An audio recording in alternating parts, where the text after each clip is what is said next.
kalau kita sekonsisten itu, media sosial tuh bisa banget gitu loh buat ladang usaha. Karena Halo semuanya, kembali lagi di podcast channelnya PT Sinergi Antar Nusada. Kembali lagi dengan saya Ganevi.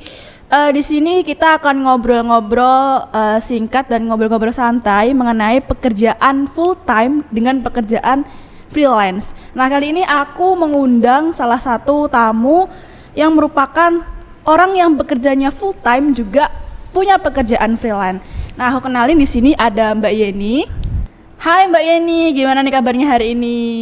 halo Mbak Ganevi, baik, alhamdulillah. Sehat-sehat nih ya? Alhamdulillah sehat. Kalau Mbak Ganevi sendiri? Ya, kayaknya cuacanya yang nggak mendukung ini ya, mungkin Iya. agak meriang gitu. Saya support ya. Iya, terima kasih ya. Gak didukung cuaca, didukung saya. Iya, terima kasih ya. Terhormat sekali duduk sama Mbak Yeni nih. Aduh, enggak deh. Aku dengar-dengar nih Mbak Yeni selain kerja full time juga jadi freelance juga ya. Enggak sih, sedikit. Sedikitnya tuh sedikit seperti apa gitu ya? eh Ya cari waktu luangnya jadi sampingan gitu loh. Ngomong-ngomong freelance-nya apa ya? Sebenarnya freelance-nya itu cuman apa? Ngembangin Instagram sendiri sih, Instagram pribadi. Jadi influencer gitu. eh Belum ke situ sih, content creator lah lebih tepatnya. Oh, konten kreator ya. Ngomong-ngomong, apa sih yang ngebuat Mbak Yeni tuh jadi freelance konten kreator gitu? Dulunya tuh sebelum kerja udah sering bikin video gitu, terus alhamdulillahnya waktu itu bukan video sih. Iya, video pertama itu cuma reels candaan aja, terus banyak yang nonton sampai 116.000 gitu di awal-awal waktu reels ada. Terus Tahun otomatis berapa tuh? kalau nggak salah lupa ya, pokoknya 2021 ke 2022 kalau nggak salah lo ya. Pas zaman COVID berarti? Iya, tapi kayak udah mereda gitu covidnya, nggak yang nggak yang kayak di tahun 2020 ya. Terus waktu itu bikin video candaan aja sih, terus abis itu booming, terus akhirnya upload foto, like-nya tuh jadi banyak banget. Jadi yang awalnya tuh dari followers, awalnya tahun 2021 tuh followers masih 5.000. Masih 5.000 ya? Masih? Iya, masih 5.000. Itu lumayan sih 5.000. Terus sama kelamaan sampai sekarang tuh naiknya tuh di 2022 itu naik jadi 30.000. Wow. Jadi dalam setahun itu 15k ya naiknya. 25k naiknya. Terus di 2022 akhir ke 2023 kan banyak kerjaan di kantor yang lama ya. Terus kayak suka badan nggak begitu fit buat konten juga, kayak nggak bisa gitu loh. Jadi drop banget sampai setahun tuh cuma upload beberapa doang. Akhirnya konten nggak begitu keurus, baru mulai ngurusin lagi sama visit sih di 2024 ini gitu. Berarti nih ceritanya dari awal-awal yang cuma pengen doang, hobi doang, akhirnya ditekuni gitu ya? Karena setelah ngeliat ya kan, setelah terjun di content creator kan banyak ketemu orang-orang ya, saling sharing and caring, terus ternyata wah gila nih, ternyata cuannya banyak banget kalau udah kalau udah stay di situ. Dan emang nggak bisa ya kalau content creator tuh biasanya tuh kalau emang dia niat banget buat bangun akunnya, dia harus konsisten, kayak satu hari posting satu atau enggak satu hari posting dua atau bisa lebih dari itu gitu 3 ya. Gitu ya. Iya, dan itu kayak sebenarnya bisa sih kalau kita cuma bikin konten yang biasa aja. Kalau di aku sih sebenarnya bisa, cuman kayak ngumpulin mood dan malesnya itu masih Konsistennya ya. nggak, iya, sekonsistennya tuh nggak bisa sekonsisten itu gitu loh. Tapi kalau konsisten, aku lihat perkembangan konten kreator yang konsisten, apalagi sekarang tuh untuk all shop ataupun bidang usaha sekarang itu kalau mau nge-hire influencer itu nggak lihat dari followers loh, itu lihat dari IR-nya, terus lebih ke kayak gimana ya, kayak ada tuh followers di bawah 10.000, kalau nggak gitu 10.000 gitu ya, otomatis kan untuk followersnya di bawah aku ya. Tapi untuk IR-nya dia terus sama cara dia menginfluence apa audiensnya bagus gitu, jadi kayak Rich gitu ya. iya, view-nya juga bagus dan orangnya juga kadang banyak juga yang punya standar diri, kayak ada yang kocak atau kayak gimana, jadi lebih niche-nya ya. iya apa niche-nya iya, jadi kayak menurut aku tuh sekarang kalau orang semua bisa jadi content creator ya, selagi juga dia bisa mau. dong berarti. Bisa banget kalau sebenarnya kan sekarang udah luas banget ya, di YouTube juga ada buat editan CapCut atau kayak gimana, atau VN itu. Jadi menurut aku semua orang bisa, pede aja nggak sih, sama konsisten gitu sih menurut aku. Tapi yang paling susah tuh konsisten gak sih? Sebenarnya kalau pede sih bisa lah ya, karena kan konten nggak harus di luar gitu loh menurut aku. Kita bisa bangun studio sendiri atau cuman di rumah, atau sekarang kan banyak banget ya konten afiliator yang nge-hype, iya kan. Kadang afiliator juga nggak nampangin wajahnya, lebih ke apa Review ya, produk doang gitu kan. iya, dan itu benar-benar ngebangun, tau nggak, maksudnya orang lebih, karena kita kan emang afiliator menjual produk ya, kalau kita lebih ke orangnya lah, kecuali kalau fashion. Oh iya, bener-bener. Dan menurut aku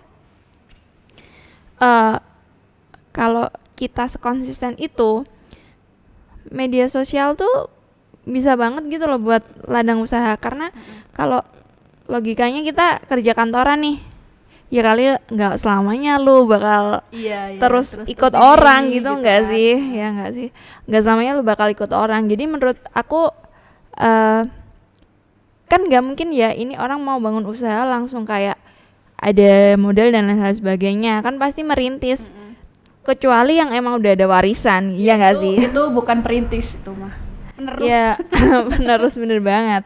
Jadi menurut aku kalau dari situ dari konten kreator ini ketika mendapatkan ladang cuan dari situ, terus baru mikir buat kedepannya, pengen apa nih, pengen misal kayak buka toko atau apa yang bisa menjadikan ladang pekerjaan untuk orang lain juga lebih bagus lagi sih.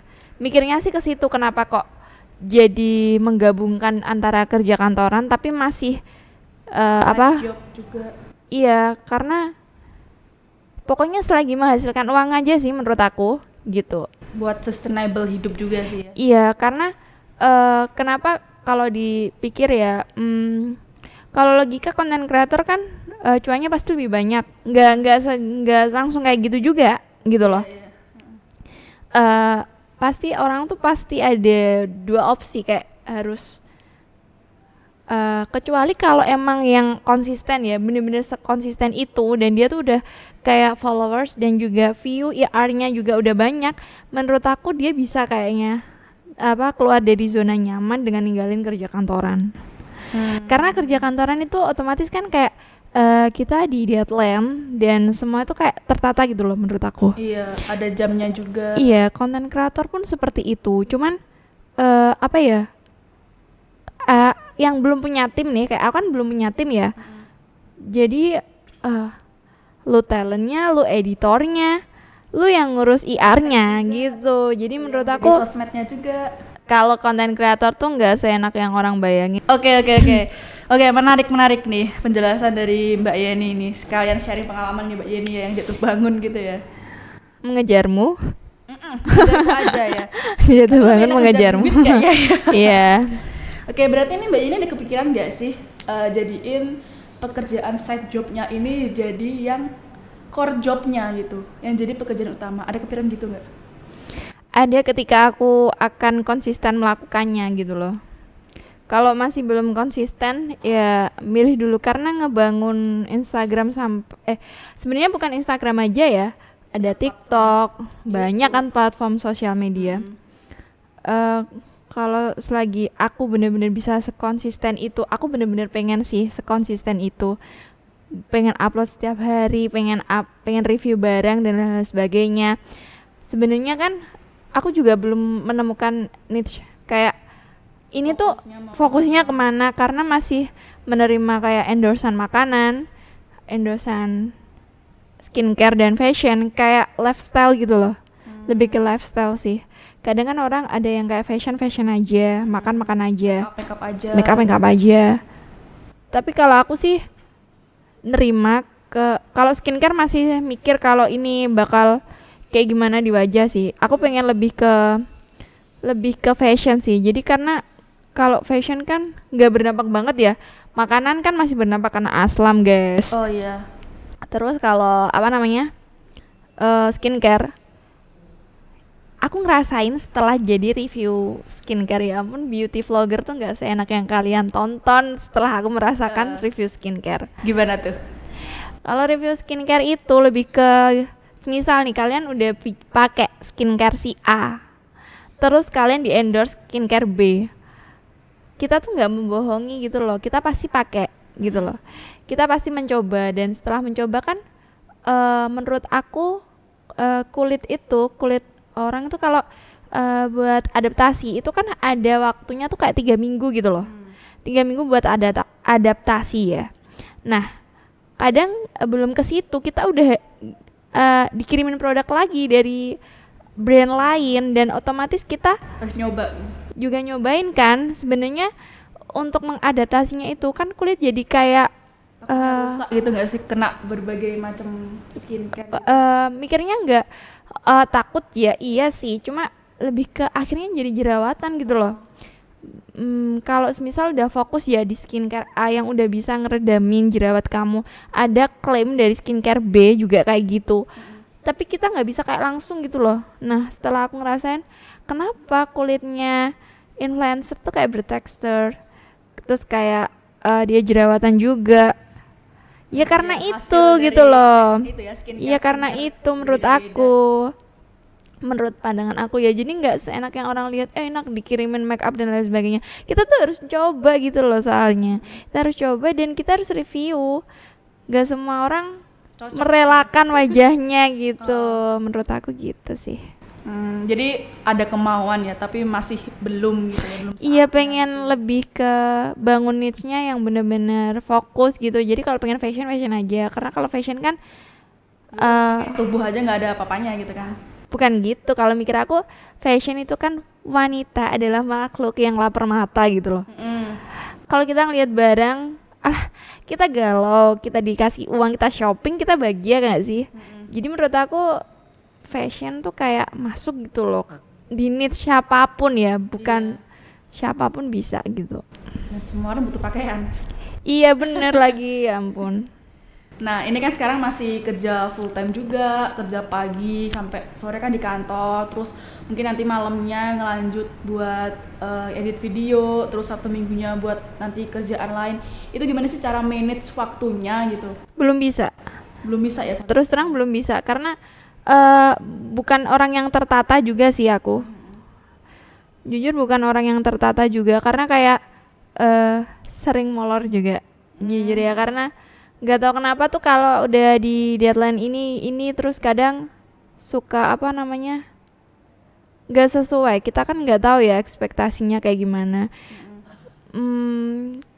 Ya masih mencari manage waktu yang nggak bikin capek aja gitu. Logikanya kita kerja nih misal dari pagi sampai jam 5, bisa nih kita ngedeadline kita jam 5 selesai, tapi nggak tahu kenapa tuh pulang tuh capek gitu loh. Iya. Paham nggak sih? Ya nggak tahu kenapa kayak capek gitu ya. Pikirannya dibawa pulang kayak pengen istirahat, tapi pengen yang lain juga gitu, yang tetap menghasilkan gitu. Pernah ngerasa burnout nggak untuk mengerjakan semua itu? Ya pernah sih, akhirnya kan otomatis pas kayak misal sebenarnya gini, pas kerja kantorannya lembur nih sampai malam, ya otomatis kan nggak bisa take. Iya, kegeser waktunya otomatis kan, gimana sih orang bisa percaya sama kita gitu loh. Iya benar-benar. Apa gak sih? Itu sih sebenarnya. susah juga bangun kepercayaan ke orang pas kita nggak bisa konsisten sama diri kita sendiri. Oke, nice. Good text. Oke nih, mungkin ini yang terakhir ya. Mungkin pembahasan kita yang terakhir. Mungkin pertanyaan aku juga yang terakhir. Ada nggak pesan dari Mbak Yeni buat teman-teman? Mungkin ada yang mau terjun ke dunia entertain atau dunia influence, itu pesan dari Mbak Yeni itu apa? Maksudnya kayak orang yang pengen jadi influencer gitu. Pesannya apa gitu? Apa ya, kayak tekunin aja lah kalau memang pengen banget ya. Menurut aku, dari aku yang masih belum konsisten ini ya, terapin konsisten itulah.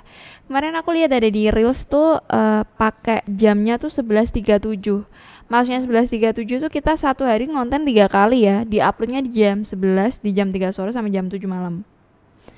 Dan fokus ke niche aja sih, karena nanti Instagram bakal nunjukin di explore juga kok. Kalau misal nih orang fokus ngonten gitu. Followers tuh nggak ngaruh. Aku bangun second akun ya. Second akun aku yang kedua itu followers cuma 46. Tapi yang lihat 3.000. Gila nggak tuh? Cuma 46 yang lihat 3.000. Jadi menurut aku bikin aja konten yang menurut kamu menarik. Dan kayak lihat aja lah di explore yang kamu suka. Misal kamu suka makan ya kamu bangun konten makan lah ya. Ciri khas gitu ya. Iya. Orang kan pasti lihat orang tuh dari situ gitu loh. Kalau aku sih belum menemukan itu, tapi pengen mendorong aku buat ke afiliator fashion sih, ke situ. Oke, baik.